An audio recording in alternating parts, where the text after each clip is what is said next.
What if the entire future of Ukraine's security hangs on a referendum that can't legally happen while martial law is in place? After a critical meeting with his military advisors, the Russian president stepped out to face reporters. The pressing questions, of course, circled around the ongoing Ukrainian conflict. How does Moscow view NATO's troop presence creeping closer to its borders? And what about the so-called security guarantees whispered about in European capitals? The Russian leader didn't hold back. He acknowledged that every nation has the undeniable right to choose its own path to security, Ukraine included. But, and this is key, no country's safety should come at the expense of another's, especially Russia's. He reminded the crowd that while Moscow has consistently opposed Ukraine joining NATO, it never once questioned Kyiv's right to pursue its own economic and political interests, including membership in the European Union. Yet, he warned, the EU is rapidly transforming. From a once purely economic alliance, it's turning into something more akin to a military-political bloc, aggressive statements and decisive actions becoming the norm. When pressed about a proposed face-to-face meeting with Ukraine's president, a request coming from Kyiv's side, the response was measured yet firm. For such a dialogue to hold weight, the current Ukrainian authorities first need legitimacy. That legitimacy, according to the Russian point of view, depends on holding a constitutional referendum concerning territorial matters. But here's the catch, a referendum cannot be legally conducted under martial law. To move forward, Ukraine would have to lift this state of emergency before proceeding to elections. Even after that, election results need a ruling from the country's constitutional court. And here lies a deadlock. The court currently lacks a quorum due to expired mandates and political interference. There are reports that the court's chairman was barred from his office, and at times even left the country. So, the path to legitimacy feels like a maze without an exit. Yet, the door to dialogue is not completely shut. The Russian president stated he never refused potential meetings with the current Ukrainian administration, so long as discussions are well prepared and aimed at realistic, positive outcomes. In fact, he mentioned that a prominent Western leader had privately requested him to hold such talks. His message was clear: if Ukraine's president truly wants a meeting, he should come to Moscow. The ball is in Kyiv's court. These succinct statements reveal more than just immediate answers, they sketch out the shifting battlefield of diplomacy in the coming weeks. No longer about grand declarations, the focus moves to tangible mechanisms, clear communication channels, verified military activities, civil aviation corridors, and risk reduction tactics. Behind the scenes, complex negotiations are taking place. Moscow insists on security measures that cannot serve as cover for creeping NATO expansion near its borders. This includes painstaking verification of technical protocols such as communication schedules and activity reporting. Moreover, Russia stresses the importance of constitutionally sound processes in Ukraine. The pathway involves dismantling martial law, holding legitimate elections, and obtaining credible legal confirmation before full negotiations proceed. Here, legal clarity trumps geography. Without it, any deal risks collapse in courts or parliament. In parallel, quieter but vital deals are underway: prisoner exchanges, maintaining energy infrastructure through harsh seasons, ensuring humanitarian corridors remain open, and facilitating medical evacuations. International mediators, from global organizations to regional actors, see these as the real breakthroughs. Small agreements, often unnoticed by the public, build the foundations for de-escalation. Meanwhile, Brussels and Washington carefully weigh their responses. They continue consultations with Eastern allies but appear cautious about large-scale troop deployments, focusing instead on security missions, training programs, and cyber cooperation. This nuanced approach tries to balance alliance support without igniting full hostility. For Moscow, this balance is both a risk and opportunity. Ambiguous agreements can be stretched, but they also offer frameworks to define no-go zones near Russian borders and increase transparency around military supplies. Detangling economic issues like energy and migration from military pressure remains a priority. What does preparation for a high-level meeting really mean? It's more than a handshake on camera. It demands detailed frameworks, timelines, communication protocols, humanitarian steps, verified prisoner lists, political legal roadmaps, and third-party oversight to prevent endless disputes over legitimacy. If even 2 of 3 packages, security, legal procedures, and humanitarian measures, reach preliminary agreement, the meeting can become a starting point for controlled progress.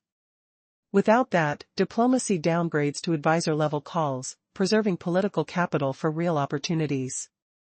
In a world hungry for dramatic footage and headlines, these procedural moves might seem dull.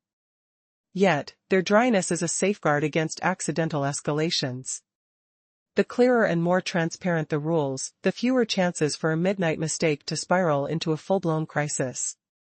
Today's developments hint at a sober pragmatism.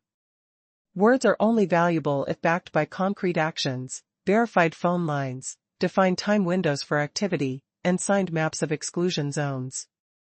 Symbolic displays or unchecked information leaks risk destroying trust in the fragile frameworks being built. As the day closed, it became clear, the players are exchanging signals, adjusting moves, and inching towards a difficult but necessary process. The real story won't be fireworks, but the invisible choreography behind the scenes, where security, law, and humanity intertwine to shape a future that many desperately hope for, but few can yet grasp.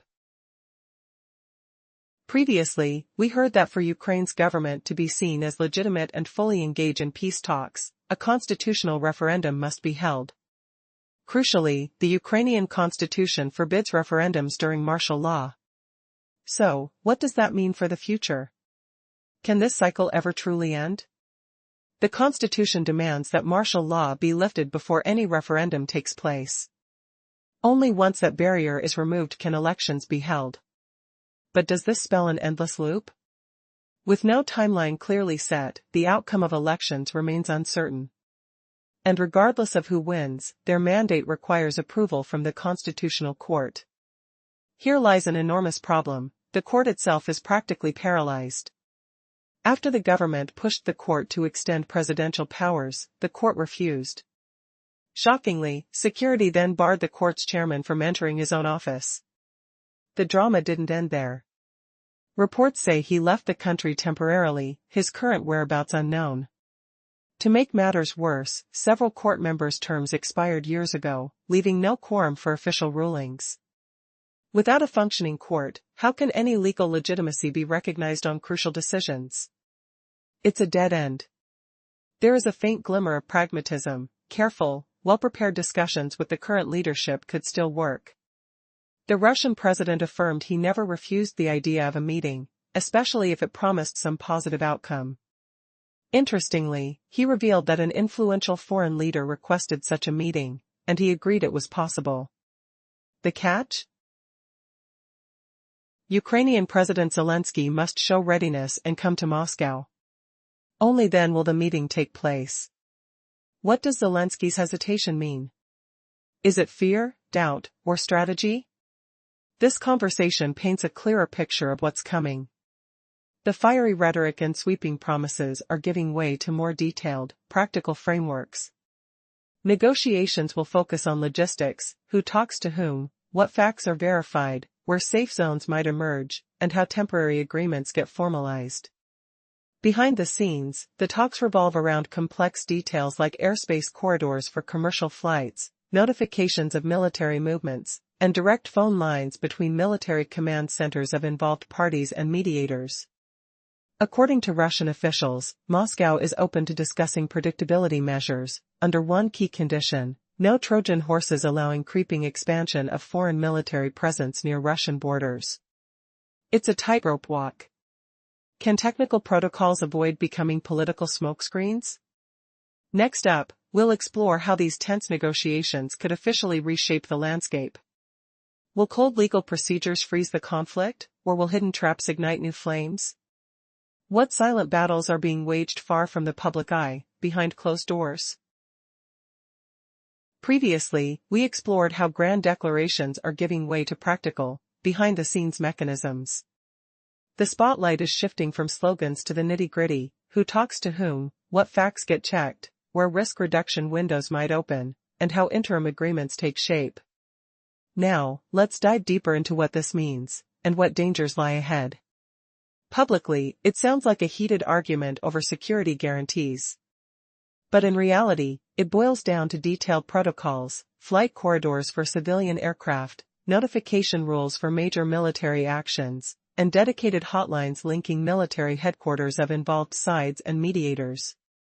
Officials in Moscow emphasize their readiness to discuss predictability measures only if these steps aren't used covertly to expand NATO's military footprint inch by inch near Russian borders.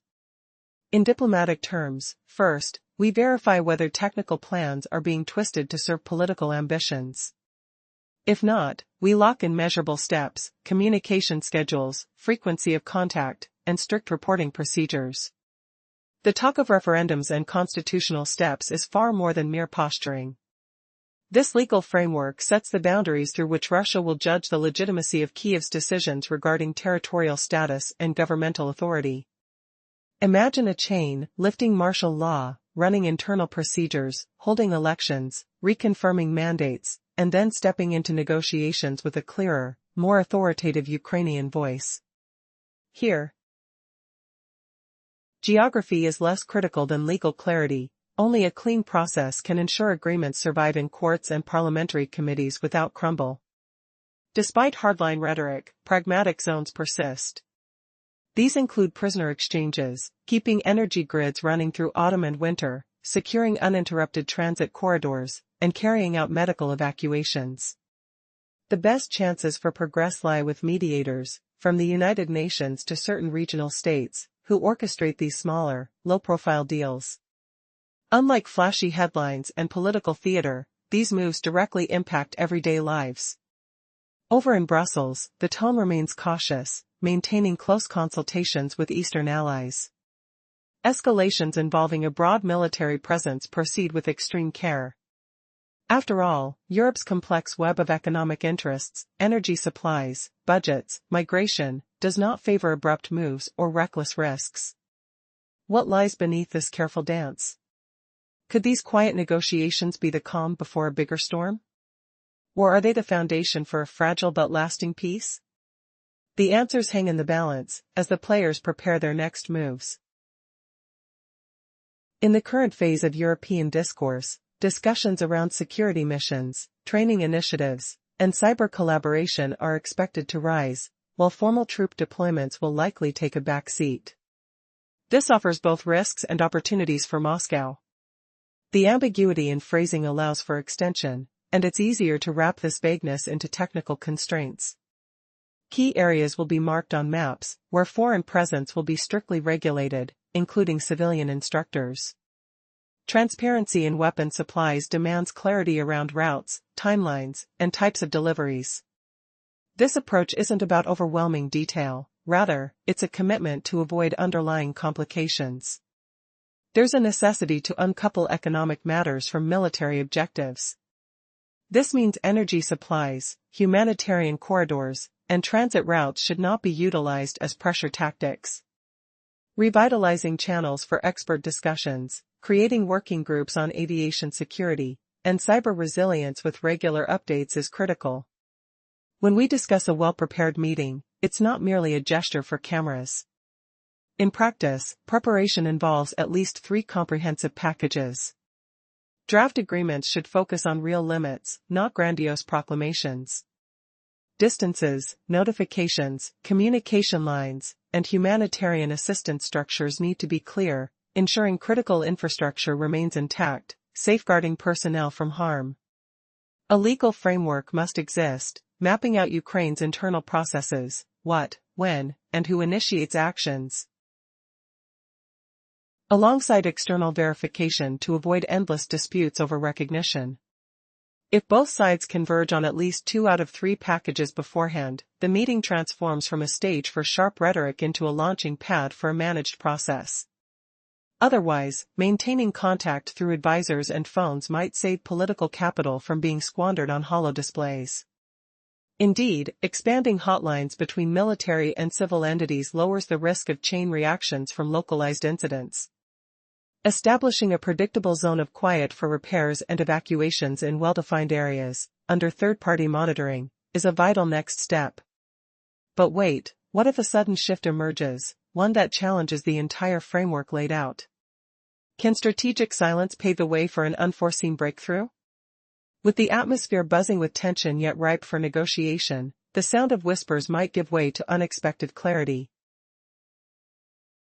In the previous segment, we discussed how a framework of precise communication could mitigate risks and optimize diplomatic engagements. By extending hotlines beyond military agencies to include transport and energy sectors, the potential for local accidents triggering larger crises diminishes. This paves the way for predictable zones for evacuations, monitored by third parties, essentially laying the groundwork for a more stable communication landscape. Now, imagine a room buzzing with tension and a sense of palpable urgency. Experts gather, their faces lined with worry, as they align terminology to avoid disastrous misunderstandings about aerial situations. The stakes are high. A single misinterpretation could lead to catastrophic consequences. New small-scale agreements emerge, covering exchanges and even the return of bodies, all designed to establish trust. While these actions may seem minor, they carry significant implications. The conversation, often perceived as dry, becomes vital, an antidote to chaos. With clear protocols in place, the risk of a single misstep turning into a national crisis drastically declines. In contrast, overly ambitious rhetoric only heightens the peril, risk leading to ad hoc decisions that could spiral out of control. This pragmatic approach, where facts precede grand ideals, becomes evident. If, after public statements, there are follow-up measures like response hotlines and action timelines, it signals that words have transformed into actionable strategies. Yet beware of superficial displays of strength. High-profile visits and unchecked reports can shatter trust. Symbols of power mean little without solid foundations. A single day may reveal partial breakthroughs, but what truly matters during crises is the transition from emotion to structured procedures. For Moscow, this path involves a tripartite focus: security, law, and humanitarian considerations, prioritizing clarity over bold proclamations. This logic resonates in Brussels and Washington, too, allowing for allied support while avoiding automatic escalation. For Kiev, it represents an opportunity to establish a coherent legal framework and maintain communication amid procedural setbacks. Remember this simple truth: the louder the statements, the more complex the negotiation becomes. Conversely, clarity fosters a quiet strength, enhancing security's reliability. As dusk settled, yet another realization dawned: the sides began exchanging home-based insights, laying a foundation for an intricate web of new agreements. The air hung heavy with anticipation. Would this newfound transparency create lasting change? What unexpected turns awaited them in their pursuit of resolution? The answers lay just beyond the horizon, unseen but palpable, urging them forward into uncharted territory. The previous part revealed how Kiev now faces a crucial chance to organize its internal legal framework and avoid communication breakdowns caused by procedural failures. The key takeaway: the louder the rhetoric, the harder the negotiations. Conversely, precise timetables lead to quieter headlines and stronger security. Now, the only realistic path forward has become clear. It's a path that respects international norms, follows established protocols, and, most importantly, focuses on clear, tangible outcomes rather than flashy displays. By evening, it was evident that both sides had begun exchanging homework. Militaries refined schedules for duty rotations and communication channels. Diplomats drafted phrasing that avoided overt concessions but eased tensions in practical matters. In the coming days, quiet visits by technical delegations will take place: no cameras, no headlines. Their mission is straightforward: to agree on a map of sensitive zones where any movement must be notified in advance and monitored by neutral observers. This is vital to prevent a single blip on radar from spiraling into a public scandal. Meanwhile, discussions continue on a winter package involving energy supplies, humanitarian logistics, and access for repair crews to critical infrastructure. If these matters can be separated from political rhetoric, the conflict's heat will naturally cool. Fewer triggers for rash decisions, more space for routine operations, the very routines that make security predictable. Moscow stresses that this seemingly dull framework is the real guarantee of stability. Grand declarations matter only when backed by verifiable steps. Progress won't be measured by speeches but by documents, updated notification protocols, active duty phone lines, agreed time windows for transit and repairs, and reports on pilot quiet periods when equipment was safely grounded and people received aid. If these markers appear, a gentle pivot toward manageability is possible. Without them, expect the familiar cycle of loud words and brief crises to continue. That's why placing faith in facts and procedures is the only sensible strategy. The more precise these become, the quieter the headlines, and the safer the lives of those living on both sides of the contact line. But here's the question that chills the air: can cold, bureaucratic routines truly hold back a fire fueled by decades of mistrust and raw emotions? Or will a single misstep, an unreported movement, a misunderstood signal, ignite a crisis that no procedure can contain? The coming days will reveal if this fragile balance can survive the storm or shatter into chaos.